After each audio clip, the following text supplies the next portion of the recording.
Very good day here from Austria. I'm Irene Gina-Reichel. I'm very happy to moderate this conversation today about China and the new international order in the context of our series on China, looking at China, China in Blick. And I'm very privileged to have with me a very prominent expert on all issues Asian and Chinese, Professor Joseph Liow Chin Yong. He is the Tan Kah Kee Chair in Comparative and International Politics at Nanyang Technological University in Singapore.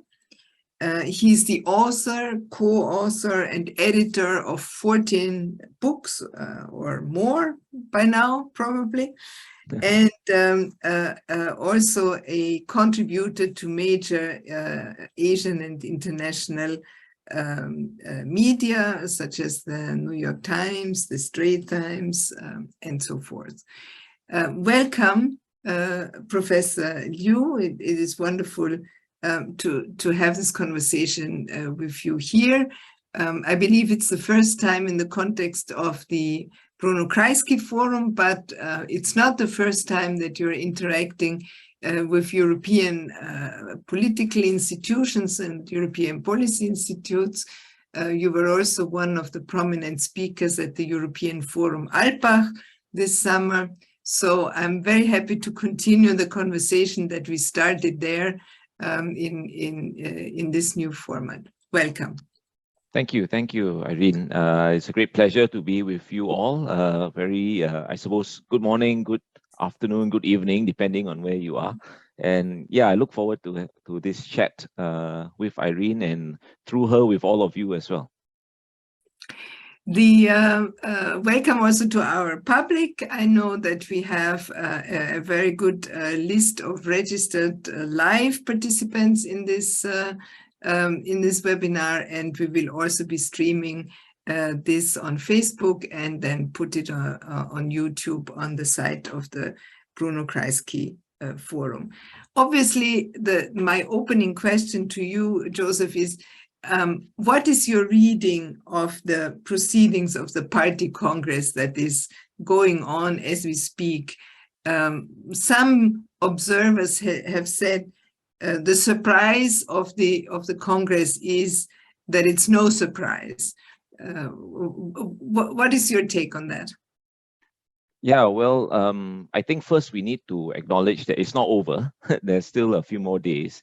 And indeed, the highlight is going to be at the end of the Congress when they will unfold I suppose, the new leadership team for the party and by virtue of that for the country. Yeah, so it's not over yet. There might still be surprises in store. But having said that, I think up to this point, I would tend to agree with the view that there hasn't been anything that has really been out of the ordinary, or at least beyond what was expected. I suppose if we wanted to push it, you could say that the defiant tone that Xi Jinping struck on the zero COVID policy was something interesting and worth noting. There was a lot of discussion in the build-up to the Congress that given the economic difficulties and headwinds that China was facing, and the fact that basically the closing of the doors of the country to the world was not in China's interest, there was a sense that things might open up after the Congress, and some of us still believe that will be possible and might well happen. But the fact of the matter is, in his remarks, in President Xi Jinping's remarks, he made it quite clear that as far as he was concerned, the zero COVID approach was the correct approach for the country to bring this public health crisis under control. And China does have challenges with regards to COVID, especially in terms of their older population. As you know, they've struggled to get that older population inoculated or to agree to get their jabs. Yeah.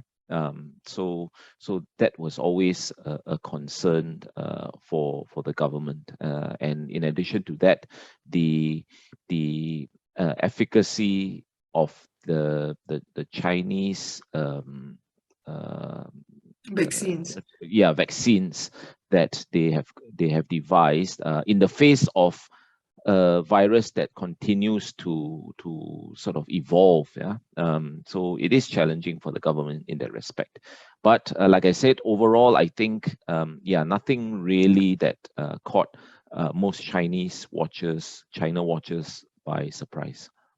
One of the things that some commentaries have also focused on was the shortness of Xi Jinping's opening speech, programmatic speech.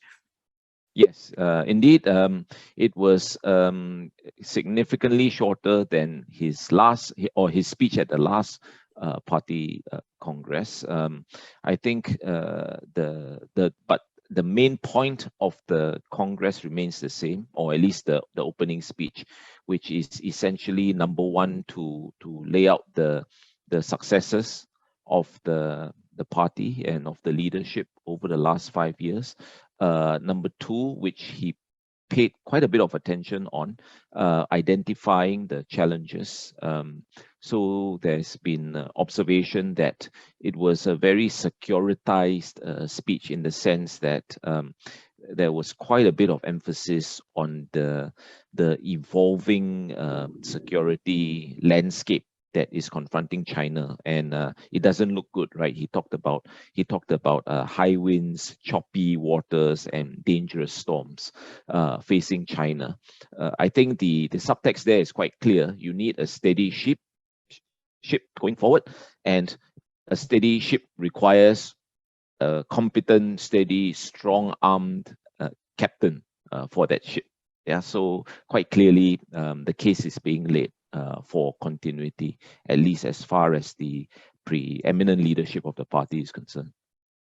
Yeah, as you said, so no change on the COVID policy, and also somewhat downplaying the issue of growth rates, right?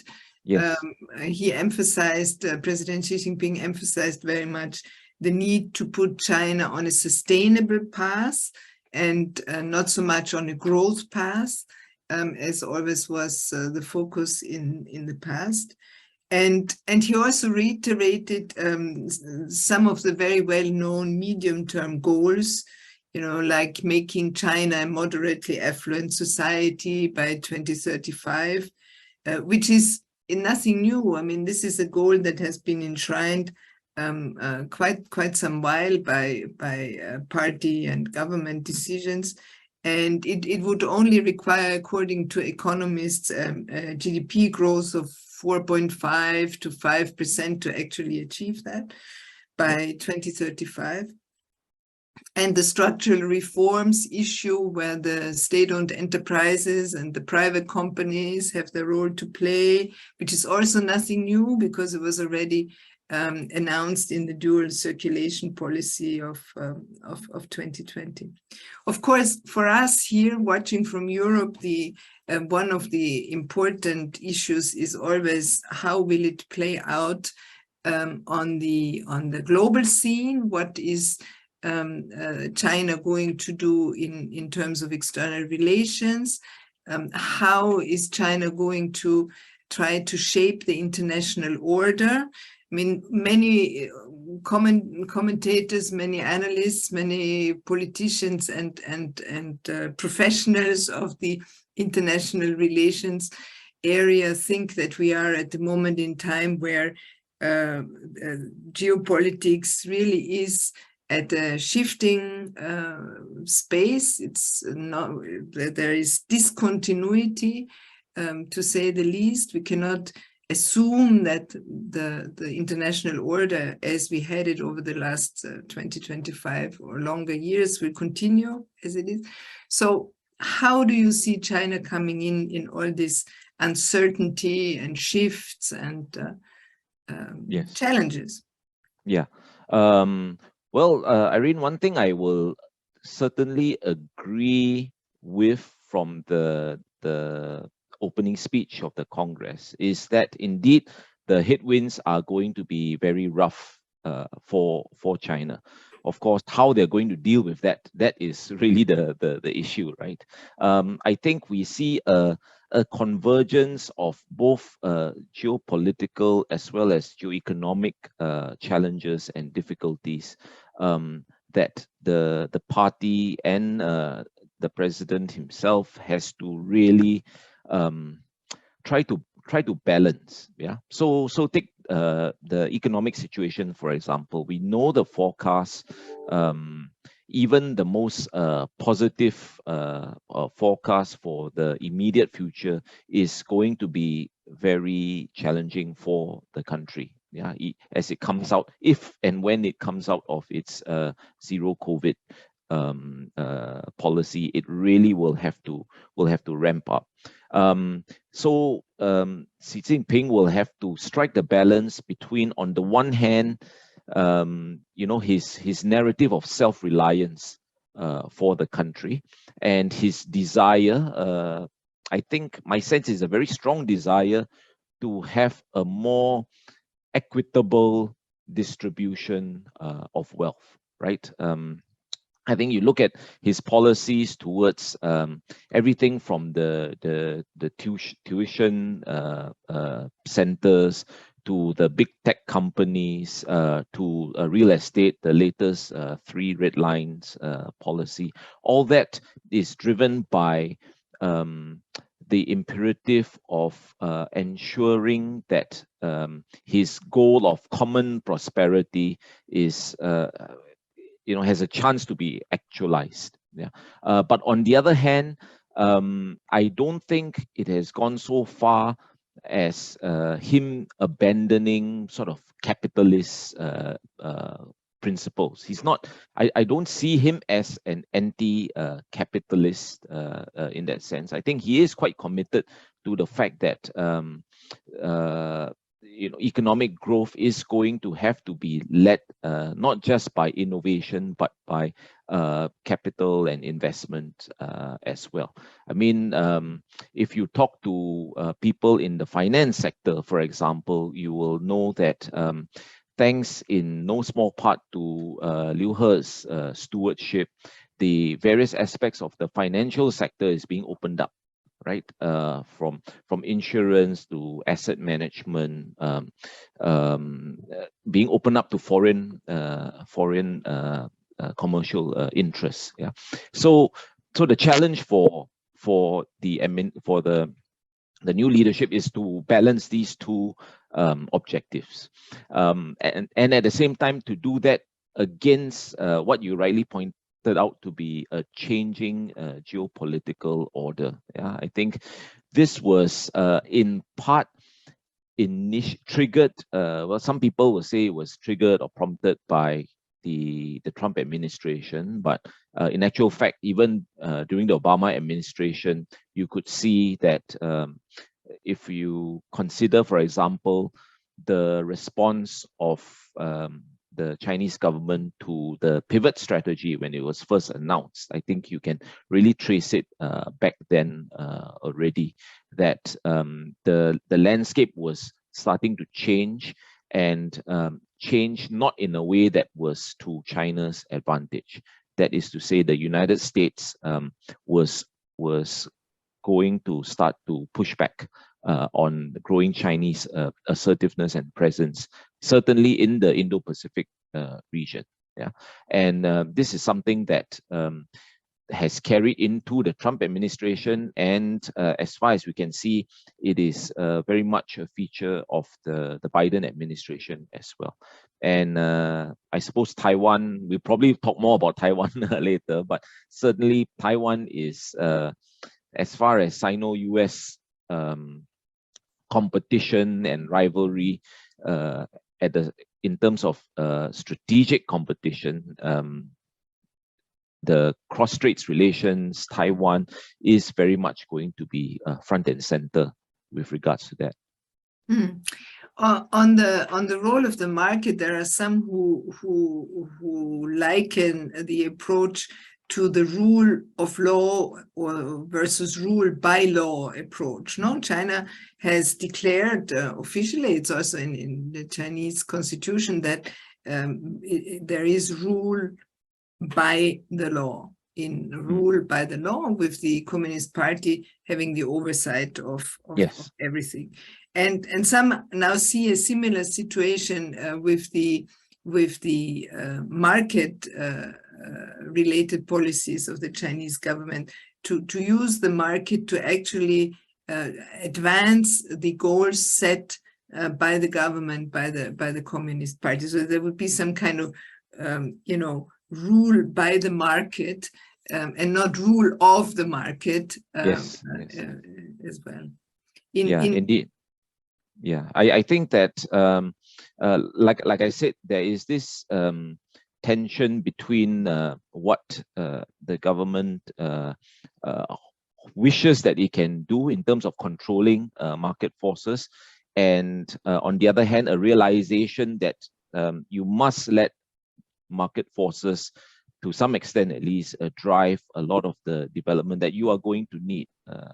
And I think for example, in I think it was early 2018, right, when Liu He went to Washington, and he met with Bob Lighthizer, and USTR at the time, and there was this issue about trying to get a meeting with Donald Trump as well, and a lot of focus was on that. But less focus was on the fact that he had a meeting with major corporates as well, right? From BlackRock, from JP Morgan Chase, from Goldman Sachs, David Solomon, Larry Fink, and that lot. Yeah, and that meeting, I think, was equally important for China in terms of ensuring that whatever the sort of dynamics at play at the geopolitical level, the posturing between the US and China, between Trump and Xi Jinping, that the avenues for cooperation in the private sector in terms of investments, and especially US assistance and cooperation on the investments, for example, of Chinese pension funds. I think this was something that they wanted very much as well. Yeah. So yes, as you pointed out, is very much about struggling. I think to the party likes to talk about struggle, right? It is a struggle to strike that balance between the principles of the party and the principles of the market. And external policy is often thought of as an extension of domestic policies, right? And I think it clearly was my experience when I was the Austrian ambassador in China that the overarching goal of securing the welfare of the Chinese population is the orienting goal for a lot of what happens in external relations. That was at the time when I was there, which was between 2012 and 2017. Would you still see that as the guiding principle, this need to secure the increase in prosperity for a population that is aging, that is facing the problems of the COVID, including the zero COVID policy, which restricts, as you pointed out already, the economic possibilities? Would you still see this as the driving force? Yes, very much so. Very much so. I think it is imperative, and it really is the priority of foreign policy to ensure that it provides opportunities for the uplifting and for the economic development, and creating a larger pie for the Chinese people. I think that is very much a major priority for the government. But again, as we've already been talking about, there is an inherent tension there as well, because China is trying to position itself as a provider of global public goods and as a champion of global free trade, right? Especially after what has happened with the United States since the Trump administration. And then you have the, the BRI I mean, the BRI is supposed to be the this Belt and Road Initiative. yeah, the Belt and Road Initiative is supposed to be this grand vision, but really, I mean, to me, it's just a collection of bilateral and some trilateral projects, right? And all focus on the developing world, the global south. And Xi Jinping tries to position China, as the leader of the global south, right? He has a new global security initiative, but the reality is, for the foreseeable future, if China's foreign policy priority is to create economic opportunities and facilitate economic growth for the population, that is going to come about with relations with the global north, not the global south. Yeah, not for the foreseeable future. And therein lies the challenge for the Xi Jinping government, because their relations with the global north are not doing very well. Yeah. With Europe, with the US, with Japan, with Korea. I think trying to figure out how to take advantage of the opportunities presented by, or that would be presented by, having good relations with the global north, the advanced economies, while at the same time trying to stick to their very sort of hardline nationalist positions on international affairs. Yeah, that's yet another tension that the leadership is going to have to deal with. Yeah, you have already pointed, of course, to the confrontation between the US administration under Donald Trump and China. And it's a bit different with the Biden administration now, but still the competition is the same, and it's a competition for hegemony. I mean, who will win and how will they win? Will they win through technological advances? Will they win through alliances? What's the role of the military and all of that? The military issues come to the forefront more and more, also, of course, in the context of the Russian aggression to Ukraine, that we will also speak about in a moment. How do you see the current China-US situation? Well, it's not good, to put it quite simply. I think that this trajectory of Sino-US relations, in terms of it sort of escalating in terms of the bilateral tensions, I think that it continues to be on this trajectory, and that is not good. A lot of it is being actually driven by domestic forces, both in the US as well as in China. I think in the US, it was interesting to see so many congressional delegations tripping over each other to go and visit Taiwan, right? Yes. I mean, we know that congressional delegations have always been visiting Taiwan, but the sudden uptick in terms of not just frequency, but visibility and reporting of these visits suggests to me quite clearly that there is very much a demonstrative effect for the audience back home. Yeah. And that, of course, necessarily has to prompt a response from China. China cannot afford to look weak at anything remotely resembling efforts to sort of shift the status quo, so to speak, on cross-straits relations. And of course, from Beijing's point of view,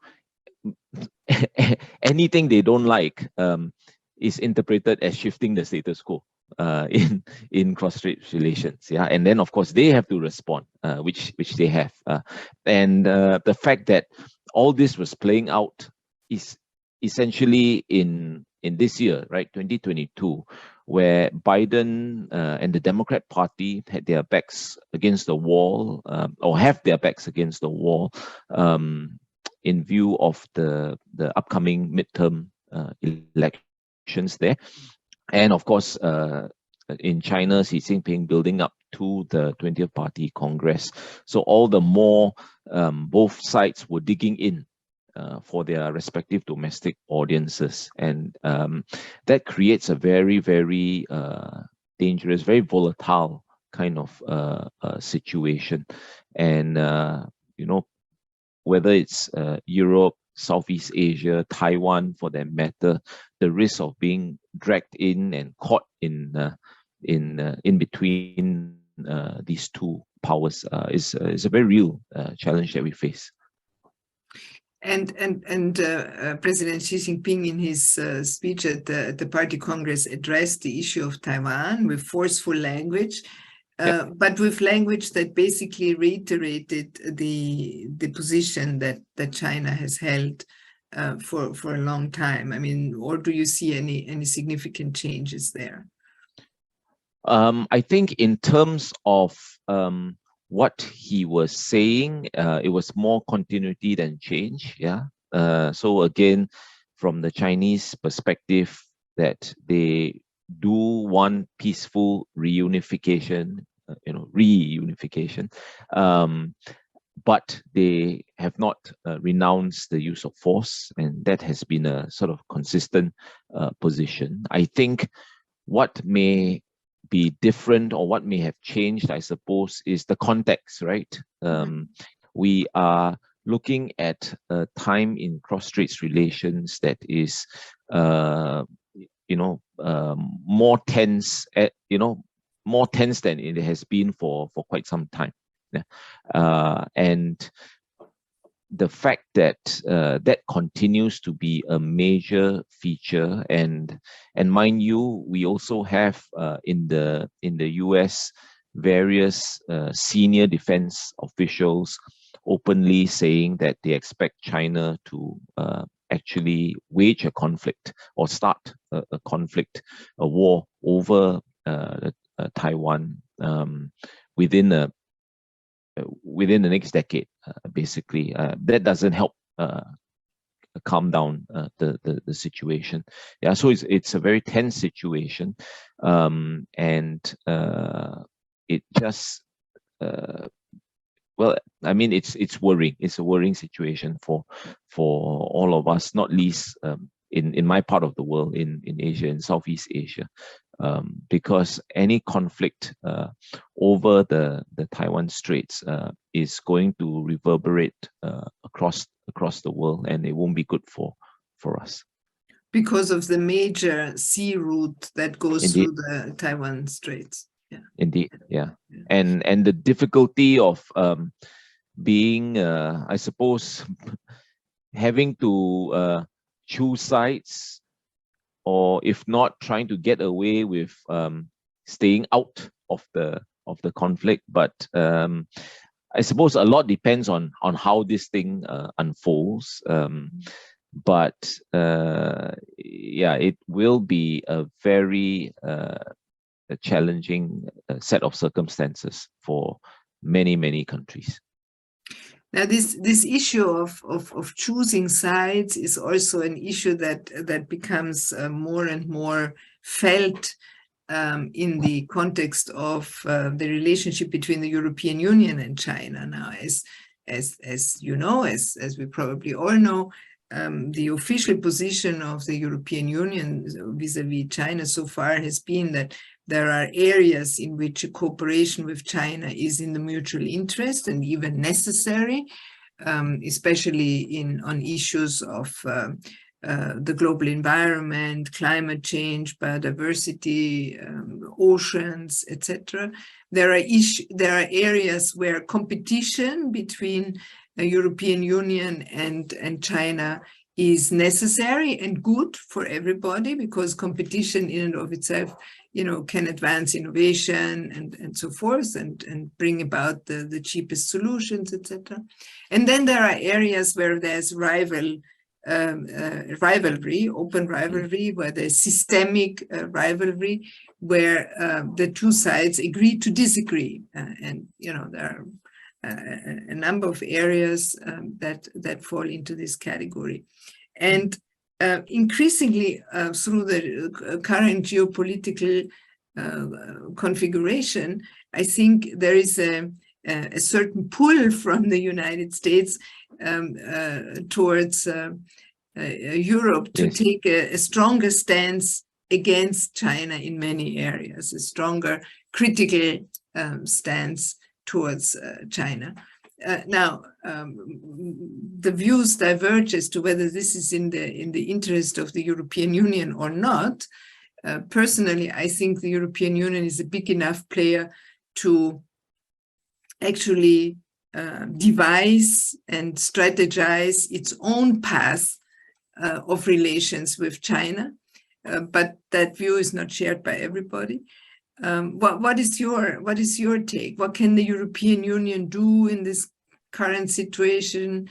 What should it do? Where do you see synergies, win-win situations? Yeah, I think that you're absolutely right that Europe on its own certainly has the heft, certainly the economic heft to be able to deal with, to work with China, to talk to China, not from a disadvantaged position.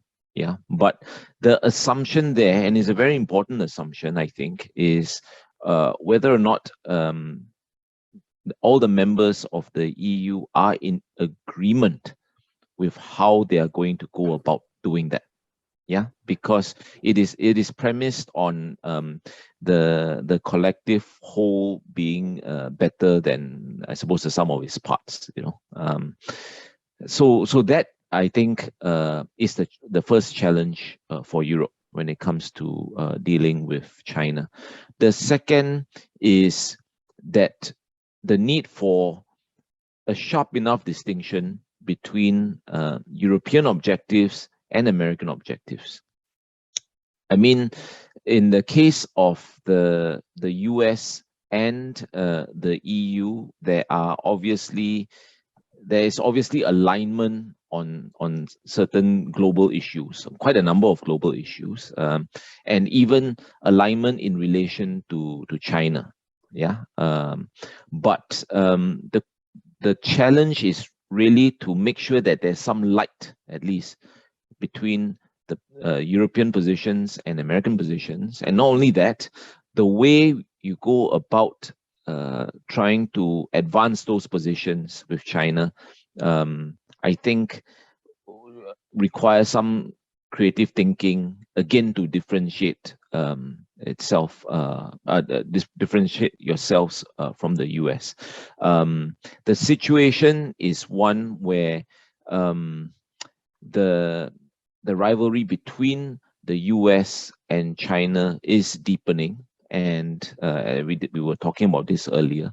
And from all indicators, you can quite safely say it's going to continue along that path for some time. The challenge for all of us is whether we are going to go along with one side or the other down that path. I don't think it is in the interest of any party to do that. Yeah, and we can have relations with both sides while maintaining our own principles. But again, in the case of Europe, it is a question internally first and foremost within the EU, whether or not you can arrive at some kind of substantive consensus about how to approach the China question. There is a certain dynamic in the current geopolitical context to look for solutions that are akin to the Cold War. The kind of basically dividing the world into zones of influence, whereas I think many other thinkers and analysts and politicians think that the current context is so completely different from the context in which we were when the Cold War actually occurred, that it is simply not helpful to use this us against them kind of approach as an explanation or as a theory for change also, because that's what we need to look for, right? The theory of change to get from a place that currently is a very uncomfortable place for many countries and for many people to a better place. And we haven't even started to talk about the situation in Ukraine yet.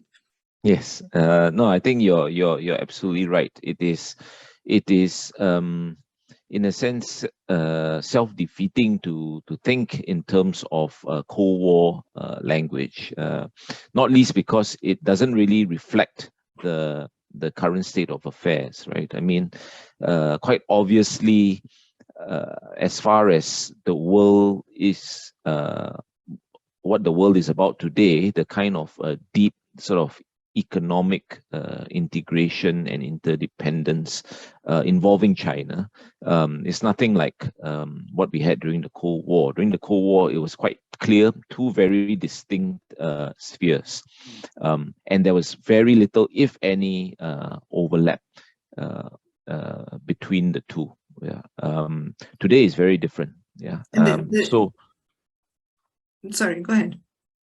No, yeah. So I was going to say that you end up, as they say, cutting your nose to spite your face, right? If you were to try to really pursue the kind of deep decoupling, resembling what the situation was like during the Cold War.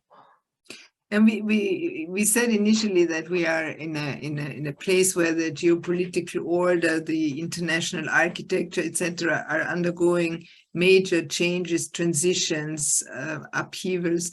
But if something new is emerging, it's not going to be a bipolar world, in my view. Yeah. I mean, I don't think the bipolarity is going to come back. Yeah. No, I also very much agree with you. I think we're talking about different sort of number one, we're talking about different sort of powers, right, that are going to exist, not just the US and China, but the EU, the Japan, even Russia, ASEAN, and the global south in whatever configuration, right? Indeed, yeah. So not only different sort of power centers, so to speak, but also the kind of overlaps between them and among them. It's going to be a very complex web and network. And this is really a phenomenon that we need to understand going forward. Even though, yes, we are in a situation now where the pool of good old-fashioned geopolitics is asserting itself, not least because of the situation in Ukraine and what Russia has done. But at the same time, you see these networks of countries, of cities, even that are emerging and that are very vibrant and working together to tackle things from climate change to cyber security to sustainable development. I think this is the nature of international affairs and global interactions that await us in the future, or in fact it's already starting now. We need to try to ensure that the international order can facilitate that and rather than sort of disrupt that.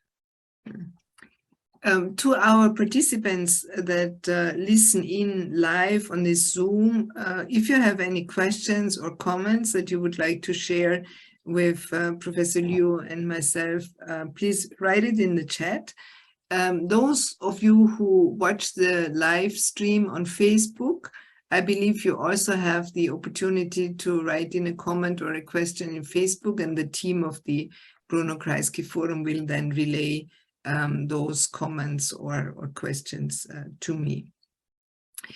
On Ukraine, China has been scrutinized, very closely on how the Chinese government, how Chinese personalities react to the situation in Ukraine. The energy cooperation between China and Russia, which has a long history, but which has also intensified in volume and in also reciprocity, because China is now also investing in Russia, in Russia's energy development, and not only buying gas and oil from Russia. Has been noted, that increase has been noted critically also by many. What's the situation between Russia and China as far as you can see or say? Well, as far as I can tell, Russia and China are sort of locked in I suppose you can call it a marriage of convenience, in the sense that both share the same objective, and that is to push back against effectively a Western-led, American-led, Western-oriented international order that is imposing itself. This is how it's seen in Moscow and Beijing, imposing itself on their countries. Yeah, but what China has done, or what Xi Jinping has done, was effectively take China away from its traditional approach towards relations with Russia, yeah, which is to exercise care in terms of how they deal with the Russians, with which they have a very long and colored history. Yeah. So the idea of providing support for the Russian position, I mean, when it was announced, when that agreement on the sidelines of the Winter Olympics was announced, of course there was a lot of discussion and a lot of chatter about it. I think the Chinese didn't have much choice, in the sense that Russia is really their only true friend of strategic consequence. Yeah, and Russia plays a very important role for China in terms of how they are handling their relationship with the United States. But at the same time, I mean, this, people have tried to dissect the meaning of no limits in various directions. I think it's interesting to see that on the one hand, China has not disavowed support for Russia, but on the other hand, Chinese support has been somewhat, if not ambiguous, perhaps even ambivalent. I mean, so for example, at the voting on various resolutions with regards to the Ukraine invasion at the UN. Yeah, at the UN. There have been occasions where the Chinese have abstained from the vote. Abstention in itself is interesting. I mean, if it's no limits, depending on how you defined it, you really should support me, or, am I satisfied with just your abstention? For a long time, the Chinese were very careful not to be providing material support, not just military, but even continuing the kind of economic interactions and investments with Russia during certainly the early months of the Ukraine crisis. So China is also very careful in terms of how they substantially pursue the relationship with Russia in the context of the Russian actions in Ukraine. But I think from the other side of the coin, China probably also sees Russia as a very important potential friend and ally in the context of their own situation with regards to Taiwan and their own interests over the Taiwan Straits. Because in the event that there is a conflict that breaks out in the Taiwan Straits, the strategic value of Russia, if Russia is aligned with China, that's the strategic value of Russia is going to play out. In terms of, for example, access to energy, in terms of diplomatic support, because obviously it would be very reasonable to expect that certainly the Western powers are going to take a very strong stand, take a very hard line on any military action over the Taiwan Strait. So having that support from Russia is going to be quite integral for China. So that must factor into their calculations. Because it's not just a marriage of convenience, but also a marriage of geography, right? I mean, if you look at the map, it's very, very obvious. Yep, very much so. Yeah. How do you see the cooperation, for example, in BRICS? You know, BRICS. The Brazil, Russia, India, China, South Africa, and now BRICS Plus has been around for quite some time, and it never quite played a real role. Of course, in international relations, of course, there were BRICS summits and visits and so forth, and the machinery and all of that, but it never was a real factor of geopolitical power. Now. I would scrutinize quite carefully what happens at BRICS now and what happens in organizations such as the Shanghai Cooperation Organization, where also the Asian countries are cooperating and where the circle of those countries that consider themselves to be interested in the organization is widening.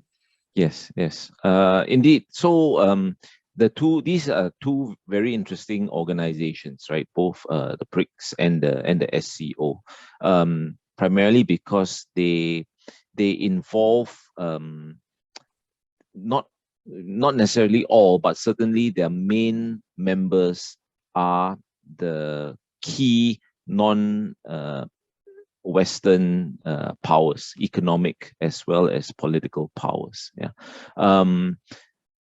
The evolution of the BRICS has been very quiet for a while. SCO, there has been some recent excitement over the SCO, not least because Iran pops up now in the Shanghai SCO Cooperation context. Organization. Yes, indeed. But we need to remember that these two organizations were created at a different point in time, a different point in history, right? In the sense that they were not created against the backdrop of escalating great power rivalry that we saw over the last few years, right? Which explains the fact that both these organizations were initially created to explore economic and developmental possibilities, cooperation. I mean, there was very much the sense that these countries from the global south primarily didn't want to be dependent to or over dependent on the global north. We got to try to figure out our own ways, our own norms, our own structures, which is fine. You know, I think that's perfectly fine. And these organizations evolved during that time.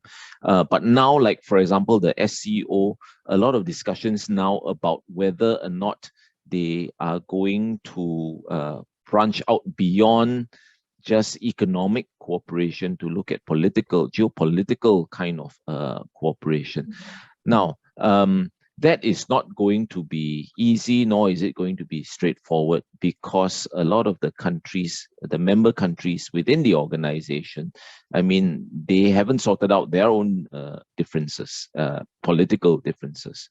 So India, for example, I mean, to what extent India is prepared to go hand in hand with China in the context of multilateral organization, while at the same time having that residual concern, security concerns with regards to China, while at the same time being a member of the Quad, for example. Yeah, so it's not going to be straightforward. So I don't think it will be very easy for these organizations to evolve a concrete, definitive geopolitical impetus to them. So we now have a couple of questions. One is came on Facebook. Do you believe there are limits to what China will do to support Russia to reach their common goal of pushing back against the West? Yes, I think there are limits. There will always be limits, yeah, because I think the interesting thing here is, you know, there's a lot of talk now about strategic ambiguity, right? And, you know, in the context of the Taiwan Straits and the American deterrence that is being offered, and how the Biden administration, or not the Biden administration, the president himself, President Biden, seems to be introducing a bit too much certainty to the ambiguity, and that is causing some discomfort among defense officials in the US. In the same way, I think in China's case, it is probably in their interest, and they certainly know it, to in a sense have a level of ambiguity as well in terms of their relations with Russia, because you don't want to, you're talking about a country that it is increasingly finding itself bogged down in a conflict that is not popular domestically or internationally. So under such circumstances, how far do you want to go to be associated with such a conflict? Yeah, I think the Chinese have to be careful, but at the same time, as I mentioned earlier, they're not going to shift 180 degrees away from their current position on Russia. So they're going to find a way, a low-cost way to continue supporting what the Russians are doing, or at least not openly disavowing Russia, but without it being politically and strategically too costly for China. And in that context, I think we also need to remind ourselves that the opinions in many parts of the global south toward this conflict are quite different from the European opinions that we have here in Europe. I mean, there is a lot of support for Russia and for Russia's action in many parts of the global south. And the European Union, for one, has not managed to communicate effectively with these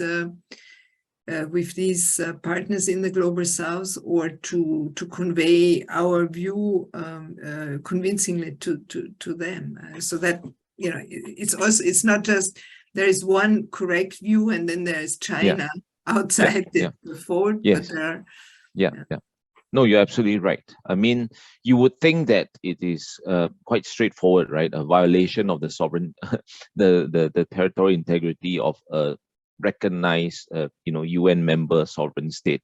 Yeah, but the reality is it's not straightforward at all. Yeah, yeah. There's another question. Could there be a variable global governance structure where, according to the problem to be solved, different coalitions of the willing will form? Clearly, global problems need global solutions.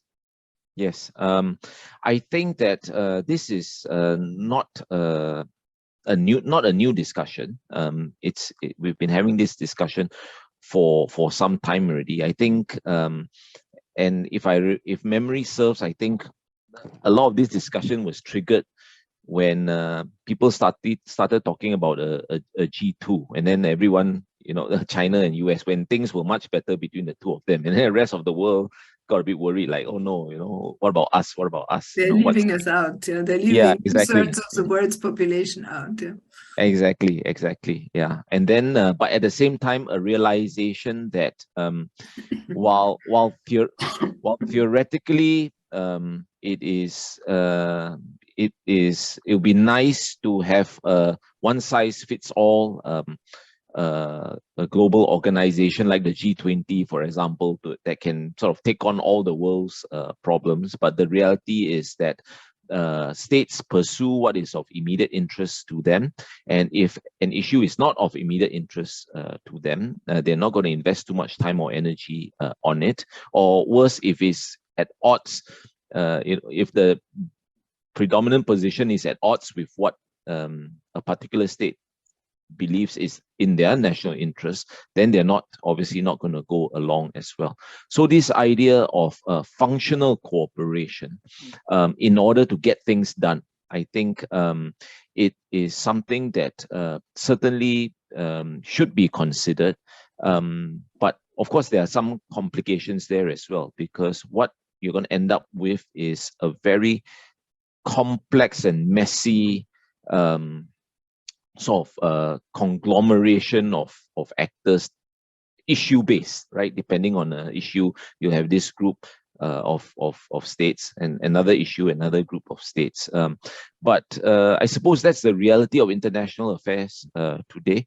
The idea of, the sort of 19th century idea of some sort of a concert of powers where a bunch of middle-aged white men sit together and solve the problems of the world. I think that is really yesterday's approach. Yeah, so it's, I suppose, the desire, or at least the exploration of this approach, is merely reflective of how complicated and complex a world we live in today. The purpose of this series on China that we are doing here at the Bruno Kreisky Forum for some years now, and that I'm very happy and privileged to curate, has as its main objective to understand a bit better what is happening in China and around China.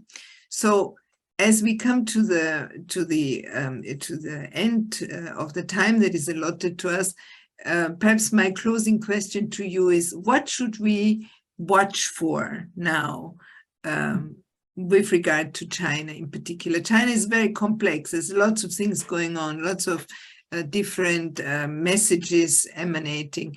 What would you focus on? Yeah, there are many things to focus on, but one thing that will be interesting to watch is the president of China himself, the general secretary of the party, Xi Jinping, and how he's going to play his cards after securing his third term. Because if you cast your mind back to 2012, when he came to power and succeeded Hu Jintao as general secretary, he was seen as a safe pair of hands. He's not someone who's going to rock the boat. No one back then would have predicted that he would become this, as strong a leader, as determined a leader as he has. No one would have predicted how he would very efficiently and effectively clip the wings of the Jiang Zemin faction and the Hu Jintao faction, and centralized party in himself.